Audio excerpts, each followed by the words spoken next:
Howdy folks, Don Bruce here with an exciting announcement. We've finally released version 15 of Minecraft Transport Simulator, or Immersive Vehicles, depending on who you talk to. Now, as you can see, there's not too much different in terms of vehicles, fuel pumps, and whatnot, but there have been a lot of internal changes, and I'd like to go over some of them before you all get started, especially since if you're not aware of these internal changes, your servers may malfunction, and you may grab packs that are too old and may crash. So, let's get started. Now before you go hop in a vehicle, the very first thing you're going to have to know about version 15 is we handle fuel differently. Rather than having a fuel value where it's like, oh, this lava? Yeah, that's 1.0. This diesel? Yeah, that's 1.0. And it just fuels it however many units. Fuel now has potency. So it's kind of hard to explain, which is why I have this handy dandy computer here. So let me open the config file from the computer. Lovely. So let's scroll down here to where the fuel is. Fuel. There we are. So fuel. So this may look confusing at first, but I'll try and break it down. So let's go through gasoline first. So gasoline says lava 1.0, gasoline 1.0, and ethanol 0.85. Now what that means is that if you were to put lava inside a vehicle with a gasoline engine, it would have an efficiency of 1.0. If you were to put gasoline inside of a gasoline engine vehicle, it would also have 1.0. Or if you were to put ethanol in it, it would be 0.85. Now also up here you have diesel, where lava is 1.0, diesel is 1.0, biodiesel is 0.1. Now that value is not normally 0.1. By default we configure it to 0.8. But I wanted to make it 0.1 to show you why and how this fuel efficiency works. Of course, you also have avgas for airplane engines and all the sorts. Now again, these are all configurable. If you happen to be a server owner that doesn't want lava on your server, just delete the line. Boom, players can't use lava. Additionally, even if you don't have these liquids, they'll still be in the config file. They just come prepackaged default, so if you happen to run Immersive Engineering with their biodiesel, or Immersive Petroleum with their gasoline, diesel, and crude oil, then you don't have to do any configuration up front to use those fuels. So anyways, let me show you how this works. So over here we've got two fuel pumps. Now they're not connected to these tanks here, and that's because I frequently get questions about connecting fuel pumps to tanks. I'm not sure why. All you have to do is take a tank that's like full of stuff, which let me actually show you what it's full of, because apparently you have to have something liquid to see. So there's biodiesel in that tank, lava in that tank. So if I connect this fuel pump up with a pipe to the bottom of the fuel pump, I'm starting to pump biodiesel in there. And the reason for that is actually quite simple. Boom, now you can hide the pipes and have a fuel pump up there. Anyway, so you have biodiesel. I have this GMC truck over here. Now GMC truck, if you take a look here, the engine uses a fuel type of diesel. Now again, that doesn't necessarily mean you need diesel fuel in there. It means the fuel type is diesel. So if you go back to your reference here, it means your diesel engine can take lava, actual diesel, biodiesel, or oil. But notice how biodiesel is 0.1. So what I'm going to do is actually destroy this, and I'm going to put 1 bucket of biodiesel in that fuel pump.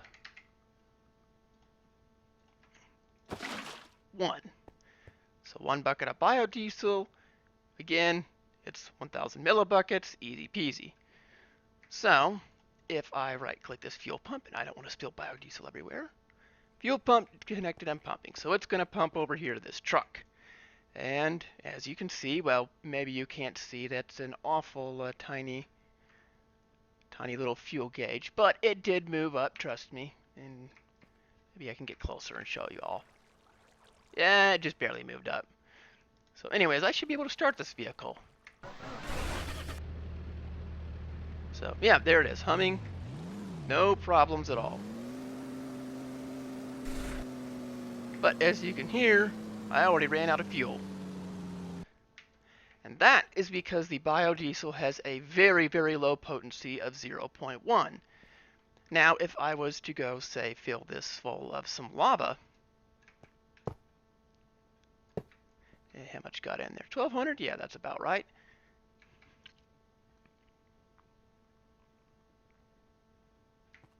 Disconnected. I would not have that problem because lava as a fuel is 10 times more potent than biodiesel. So I'll be able to run this vehicle for quite a while. So anyways, the other thing you need to remember is you can't mix and match liquids. So if I have lava trying to go into that vehicle, and over here I happen to have some biodiesel, if I was to try and fill that vehicle, again, the pump does not contain the same liquid as what is in the vehicle, because of course that vehicle currently has lava inside of it, not biodiesel. Of course, if you were to try, say, fill a vehicle that does not take that type of fuel, so if you get yourself a International Harvester Scout, come here, and you were to get an engine, as you see, it's a fuel type of a gasoline engine, and you were to try and put biodiesel inside of it, well, hold on, it's closer to that truck. You come here. Let's go fill up a Scout. There we are. Note to self, I can't click with the stake bed. Did I not put that in there? Whatever. Anyways, you can't fill it. That's all that matters. Probably doesn't like having two vehicles so close together.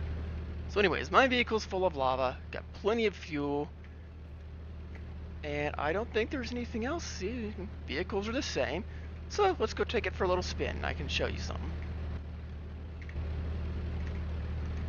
Get my gauges out here where I can actually see them. Plenty of fuel.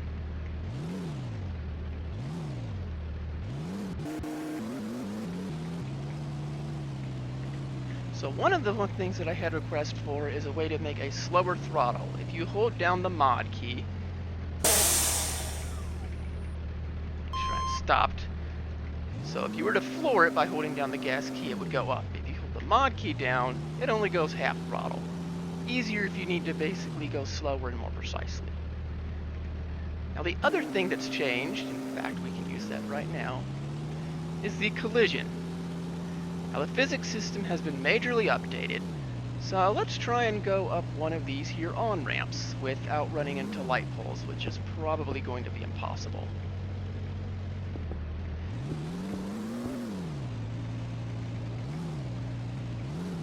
Or without flipping over, that will not.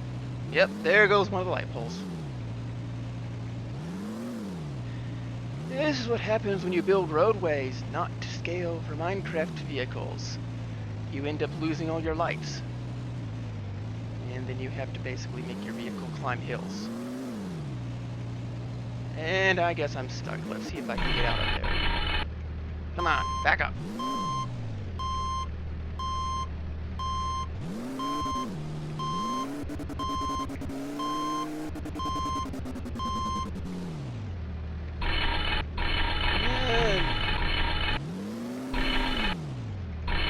Maybe stuck, we'll find out.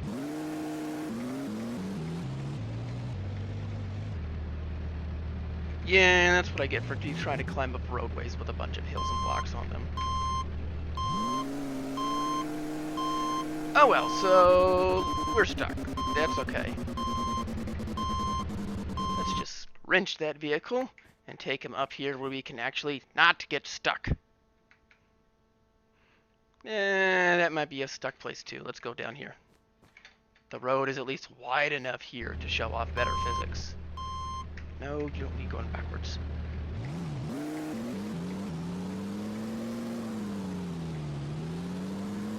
So as you can see, vehicles climb hills far better. Of course, if I was to go fast enough, I would hit those blocks and break them.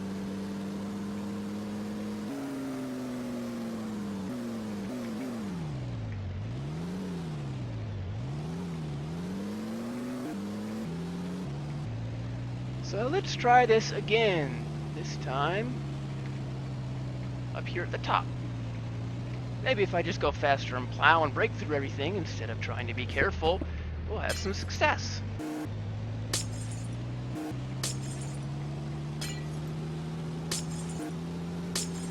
There we go. So that's what it is. Just destruction of property makes everything better. Alright, so as you can see, vehicles are certainly better. And do we need this vehicle? No, I don't think so. Bail out. Yeah, I don't know what's going to happen to that. Anyways, so that is vehicles, but that is not planes. So let me go grab ourselves, where's a good plane? The P11, because we all know that one has some problems taking off. And let's go find ourselves a nice straight stretch of road. In fact, that looks like a straight stretch of road over there. Just don't feel like running into a bridge pier support today. Alright, so grab a P11, grab some wheels. Wheels are always good. Helps if I can actually see where I'm clicking. Wheels, some seats, another, no, doesn't take a medium wheel. That takes a skid. And then it's going to take an engine. I'm going to take the creative engine because I don't want to fuel it, and it's nice because it doesn't blow up. And let's go get a propeller. Now this is another thing, is the P11 engine does not take the tiny small wooden propeller, it needs the beefy large propeller. I can't tell you how many people try and put the tiny propeller on this thing and complain it won't fly. It is a fighter plane, it uses a beefy propeller. Anyways, so let us press the U button and start it up. This is another thing that I've had people complain about, the engine dying right away. Again, because it's a beefy propeller and a bigger engine, you have to give it just a little bit of throttle before you start it up. Now it will actually stay started. If I was to put the throttle all the way back down to idle, it would die again. So, that is that. So now to take off.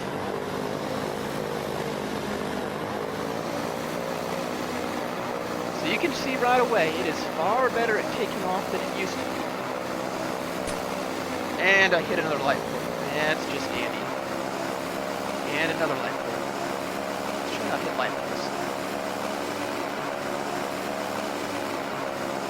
So as you can see, it is far better at taking off, and it's far better at maintaining altitude. You don't have to keep the throttle up nearly as high in order to stay aloft. It's generally an all-around more maneuverable airplane. The same thing, of course, goes for the tri-motor and the Vulcanator. The Vulcanator itself is very, very spinny and easy to maneuver. Of course, the slower you go, the harder it is to turn. And let us not fall in the route of that. But we can probably land on that.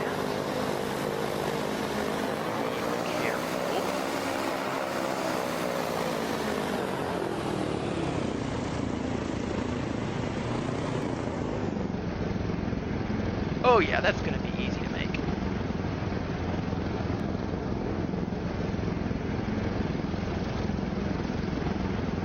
Again, easy peasy, no problem. The physics are far better, as I've shown. The one other thing that I keep hearing a lot about is engines on jets, and I want to bring this up. So let me get a couple of wheels and put some engines in this guy, and I want to mention something. It's not been changed in version 15, but it's something that y'all need to know. So let me put a couple of engines in there. I'm going to need a fuel pump. Again, I need avgas because that uses an avgas type. I think it was gasoline and lava. Lava is always default, so let's put some lava in there just because I know that will work. And pump that over. And I have some seats. Seats are fine. Oh, I should also mention, in the new packs, well, it's not a new pack, it's just version 13, I changed it where you have dismount positions for all the seats. So even if you're in this back seat, you dismount here. The same goes for the other planes and vehicles, such as the Trimotor, where even if you have a seat over here, you're going to dismount here in the back corner. The idea is that it puts you away from engines, away from wings, and away from all sorts of things that are going to make you get collided and stuck. Anyways, the jet is now done. I'm going to put in a couple of instruments. I'm going to put in a tachometer and a fuel gauge and a battery gauge and a, let's see, a temperature gauge. Okay, so brakes are set. There is that thing, and I'm going to go down here just so you all can see it. So if I start this engine, watch the battery gauge and watch the tachometer.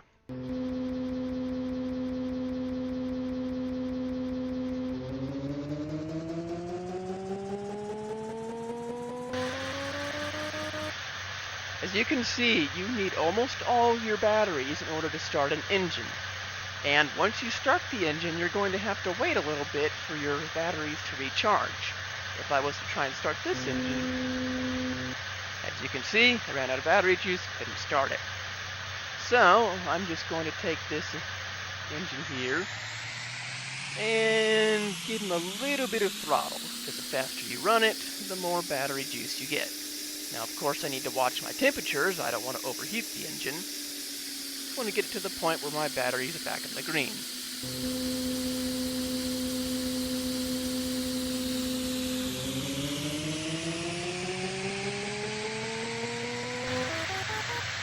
Alrighty, so there's the other engine. Now, with jet engines, I keep hearing people say, oh, well, my engine died. And that is because of this one critical thing. If you floor your jet engine, look where that tachometer goes. Right in the red. If you run those engines redlining for too long, they will start puffing smoke, they will start dying, and you will have a bad time. If you don't want that, you can get the creative engines, which don't accumulate any hours and don't need any fuel. But if you're going to use the regular engines, that's something you need to be cognizant of. And I'm going to overheat that one and blow it up, aren't I? I guess not. Lucky. Anyways, so again, you don't need full power. And on that note, oh, go away, achievements. Oh, that reminds me. There's achievements now for Immersive Vehicles. So if you are confused, you craft a manual, then it gives you the ability to make all these other parts in your nifty little recipe book. No, stop playing. Don't run away. Anyways, so if you go to your recipe book here, miscellaneous stuff. So again, it shows you how to make the propeller bench, table saw, manual, fun stuff, wheel workbench. And as you make different things, you unlock different things. So, for example, you make a engine bench.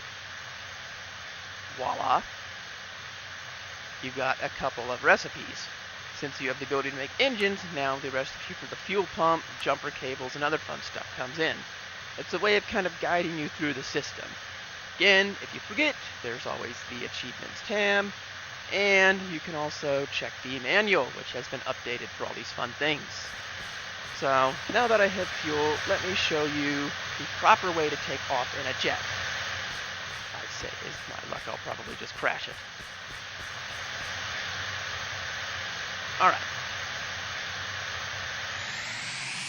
Again, you don't need this thing, there's maybe a couple of notches of flaps. Don't need to floor it.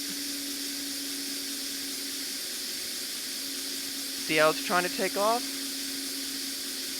Again, you'll gain airspeed, voila. Look how smooth and easy that was. Again, you don't need to floor it, but with jets you do need more room. And they will go faster. Don't get me wrong on that. You see, it's a nice, solid, nice, powerful takeoff. You're not even using full power. Now, if you wanted to use full power, you very well could, but again, you need to watch your red lines. If you go on the red line, your engines will not last. And now how to land this thing. That's an excellent question. Well, there's nothing that says you can't just try and crash it into something. Like, oh, look, a bridge. Put on some reverse thrust and hope that I don't blow up. Again, since I have reverse thrust, basically what I'm doing is I'm giving it negative power. And yeah, I'm just gonna stall out in the sky, aren't I? No, no, no, don't hit the bridge, don't hit the bridge. Yeah, you can fall in the water.